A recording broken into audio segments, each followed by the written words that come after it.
একটা ছবি ছিল আমার, যে ছবি হচ্ছে আমি মারা যাই, ওকে।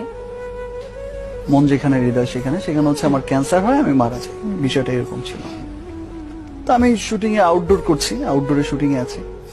তা আমার বাবা আমাকে ফোন, আমার কাজিন যায় সাথে, আরো অনেক লোক যায় ফ্যামিলির, প্রায় 10, 15, 20 জন এরকম পুরো। তো সেখানে হঠাৎ শুটিং এ অনেক ইমার্জেন্সি ফোন, আমি তো ফোন ধরতেছি না, আমার অ্যাসিস্ট্যান্ট ফোন ধরে, সেক্রেটারি ফোন ধরে দিল।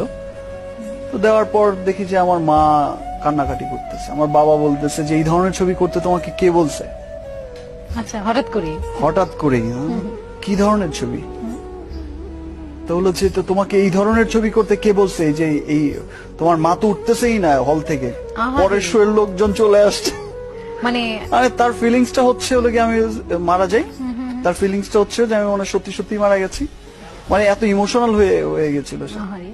কান্নাকাটি করে। তারপর আমার সাথে ফোনে কথা বলালো, সে তখন কান্নাকাটি অনেক বোঝানো সোজানোর পরে তারপর আমার বোন টোন এরা সবাই ধরে নিয়ে তাকে বাসায় নিয়ে গেল। আহা।